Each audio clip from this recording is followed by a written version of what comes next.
What's up, everybody? It's your boy Showtimedr. Today we're going to be taking a look at the recently buffed Sophia. And now that she's got all her skills, I'm more confident about reviewing her. So let's get into her here. And so I got her passive a little upgraded. She's at 4-star for me right now, but I'll recite what it does when you get her. Grants buffs when skills are cast on allies. Received heal effect plus 10%. Defense increased by 15% last 2 turns. And that's at 2-star. So now, where I have it at 4-star, it's received heal effects plus 20%. Defense increased by 17%. So it's had a fairly significant jump since then. Stats that are important on her. Get her as much health as possible, as much intelligence, because all of your heals and your damage skills, they multiply off her intelligence. And then some defense and M defense just to keep her up. Now, there are a couple routes you can go with her. Real quick, I'll go into her base class skills, and then we'll get into it. So, her basic skill heal has a 2 block range. It's 5 times her in on a single ally, and it dispels 1 debuff. Pretty solid. Now, this is, well, let me go into the classes if we're gonna get into those skills. So, she gets Strengthen. Strengthen, it has a 3 block radius. Troop attack and int is increased by 20%. They're immune to attack and int down. And it deactivates active skills, lasts for 2 turns. I don't think it actually deactivates active skills, so I don't know what that means. Because I'm pretty sure it doesn't. But either way, this is a very good attack buff for whoever, especially your mobile troopers. Now, most people, they're going to start with Priest, because she is just a phenomenal healer. Once you get her down. By the way, class masteries, you notice most of them. Tons of HP, magic defense. They don't really give her that much int, if you notice. The last 2 master classes, and then one of the medium classes, but until you get like her regular class, not that much int going on for most of her medium classes here. But anyway, so once you get the Priest, you're going to get mass heal. Now note that her her passive does stack with her active, so if you heal multiple people with mass heal, it does put the increased healing as well as increased defense buff on all of them as well, which will last for 2 turns, so super sexy there. But this is a heal, it has 3 times her int, pretty good, and also dispels 1 debuff.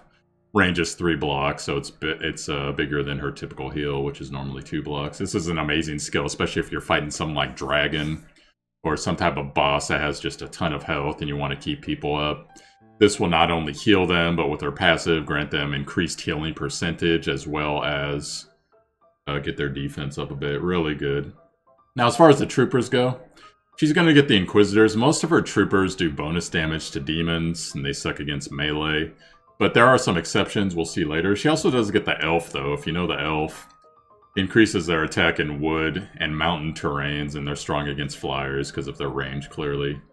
Weak against melee, so you're trying to keep your troops and Sophia here as far away from the melee combat as possible. Now, once you upgrade this and go down to Prophet, she starts to come into her own. The passive here, this is actually really sexy. Rewind, 5-turn cooldown, but a range of 4 blocks. Active skill can decrease the cooldown of all allies within range by 3 turns. Restores HP 3 times caster's intelligence. So once you get this, you should just be gunning with your DPS, because your DPS, the first 1 or 2 turns, they're going to burn their actives.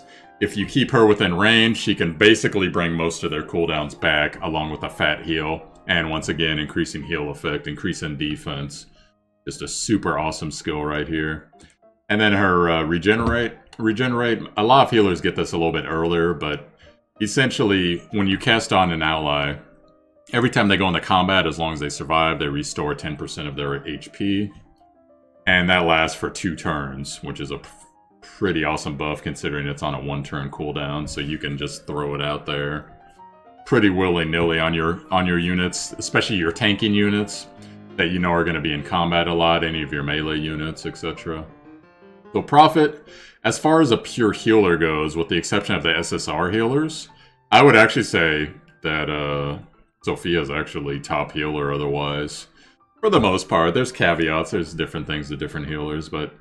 So now we're going to go into her Saint tree. This is the tree that they just recently added Martyr down to it. So we'll check it out here. Now, your Saint tree is going to act a little bit more like Chris, for those of you that are familiar with Chris. Not quite to Chris's level as far as offensive healer goes, but it gets there. So her skill here, she gets Thunderstorm, which is kind of a fun choice. AoE attack, based off of 0.3 of, they forgot to put it here, but her intelligence. With a bonus when battling against cavalry, so if you can manage to get a cavalry unit in range, that's pretty good. Enemy defense is decreased by 20%, so if you do go the Saint route with her, and you have a bunch of AoE healers, like you're doing Goblin, or you're doing PvP, or whatever's going on, make sure you cast this AoE first, if you're not going to do some other skill, because that's going to decrease the defense of all the enemies, and then all the follow-up AoEs are going to hit that much harder. So, for a 2-turn defensive buff here, or defense down buff. Now, she's also going to get some unique troopers. She gets the Pegasus Rider, which is kind of odd, because we all know that flower units in the game, they have grid mobility, but they're going to take a butt-ton of damage from archers. Well, this one does manage to decrease the range damage, and this is actually good for, because normally melee troopers do some damage against Sophia's troopers, but in this case, these guys will actually tank melee troopers better. So, not only that, but their passive helps them do that as well, but they don't have the weakness to them. And then we get into the Monk here. Monk, once again, strong against demons, weak against nothing, which is pretty awesome. So you can also run these guys, if you're fighting against demons in particular. And they'll clean up for you. Now, the Martyr troop, or excuse me, the Martyr class, this is where she starts to emulate Chris a bit more. So Battle Aura, it's a passive. After taking action, attack an int of one nearby ally is increased by 15%. Immune to attack an int down, and deactivates active skills. So, once again, I'm going to have to figure out exactly what that means, because I've never seen it actually decrease anyone's active skills, so, as a passive. That's kind of funny. But anyway, so then, we got Holy Word here. Holy Word, it's a big magic damage, direct damage, 2-block span, 1.5 times attack. Deals extra damage to demons, so that's pretty good. After battle, heals ally with the lowest life 4 times her intelligence. And if you remember from Prophet, or actually her base heal is 5 times intelligence. That's back on the first class thing that she gets. And it heals the lowest ally. I believe it's within a 2-block range, it's not universal. But the lowest ally, 4 times her int, which will be pretty awesome. Now, the troops you get, it's like the upgrade versions. You get the wizard here. So he's weak against melee. Oh, actually, this guy isn't the upgrade version. This is an upgraded version of the caster troop normally. So when attacking, magic defense and attack increase by 10%. And then exorcist, this is actually the upgrade version of the monk from the previous thing. The previous class. So battling against demons, they're going to do more damage. When attacking troops other than demon, they're going to get more defense. So that's going to help you tank a little bit more if you're running them. And you got a heavy demon, but say they have, you know, some flyers or something that's not demon. And this guy's going to help you tank it a bit more. Or you always have the choice. You can come back here and get the elf troops to do more damage to flyers, etc. But this is her offensive tree. So she emulates Chris a little bit, but she also gets an AoE. And just significantly makes her pretty freaking dangerous. I could see running that with her top tier healing stuff. And then like one of the passives, say the healing passive, or maybe mass heal if you want to get the buff on everybody. Whatever's going on. So now we're going to get into the bishop tree. So the bishop tree brings one of the most coveted active skills in the game, mass resist. Mass resist, for those who don't know, magic defense of multiple troops within range increases by 30%. Really good on PvP, or if you're fighting someone like the Lightning Dragon. Immune to stun, which is pretty sexy. And then they just can't receive buffs for 2 turns. So this one I have actually seen work like that. And then you get the always interesting Witch Trooper, ranged attacker. Magical damage.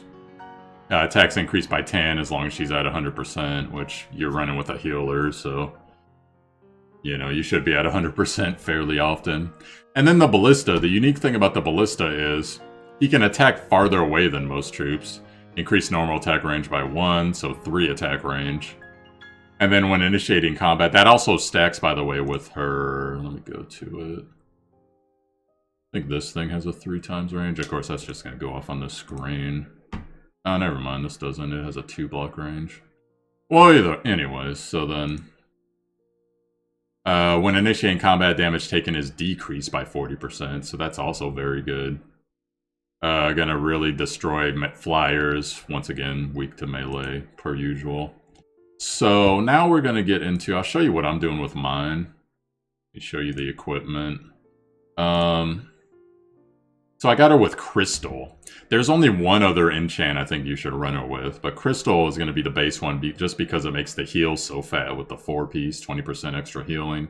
Defense and magic defense, that's always nice. It'd be better to have, like I'd need to get more flat by myself before that 5% would make a more significant difference. Now as far as enchants, the only other one I could see her running with, if you have her on the Martyr tree, you could run her with Clock, because when dealing damage, 30% chance to decrease skill cooldowns by 5.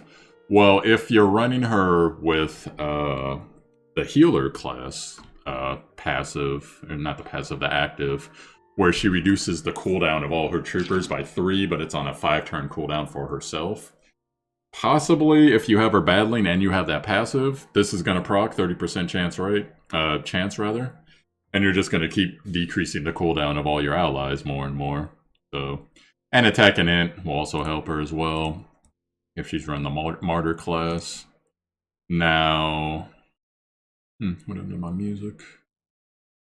There we go. Alright, now we're going to get into gear, and then I'll wrap up this video. So...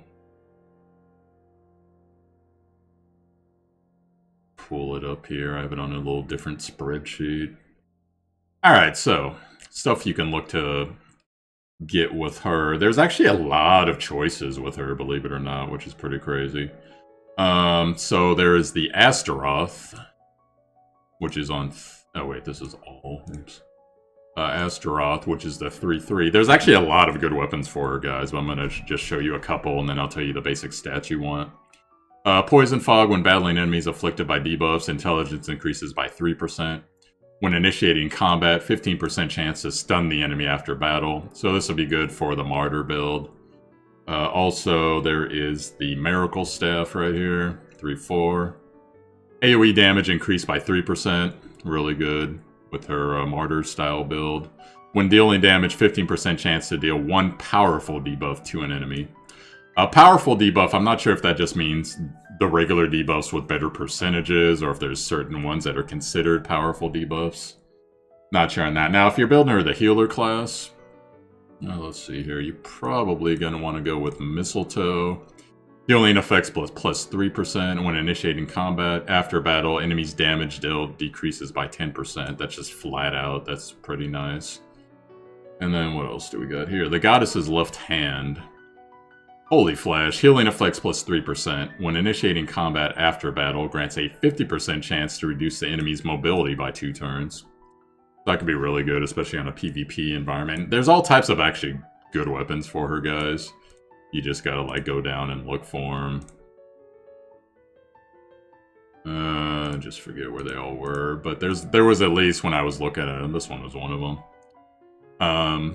There was at least like 2 or 3 more weapons that were pretty good for her, but I don't want to put too much time in the video on the weapons. So now we're going to get into armor. To be honest, there was only one piece of armor I saw that seemed like it was tailor-made for her. That would be the Demon Lizard skin. Of course, now that I'm looking at it, it's not made for her because she doesn't have the freaking class for it. Oops. Actually, that might be someone else's. Well, let's go explore. So the Goddess dress... that'd be received heal effect, but plus 2. Not super amazing. This one's pretty good, though, actually. Boulder's White Robe. Magic Deep damage plus 2. Well, that'd be good for her Martyr build, because if she's attacked with melee attacks, which is her weakness, 10% chance enemy is stunned on that turn. Cannot receive melee damage reduction effects. That's the debuff if you wear this, but she's going to be right in the thick of things with this armor, so that wouldn't be such a terrible build. Ah, it's too bad that that one didn't work. Yeah, otherwise there was no, like, real crazy, like, oh my god, this is just an amazing piece of armor for her that I saw. Yeah, it's just the way it is. Now, helmet. We're going to go with Tinyo's headdress. Is right here. HP plus 2%. After taking action, 50% chance to grant one random buff to an ally within 2 blocks. Not bad, not bad. So then we'll go to the Soul Stealer headdress, which I unfortunately did not write a location down, but here it is. Haha.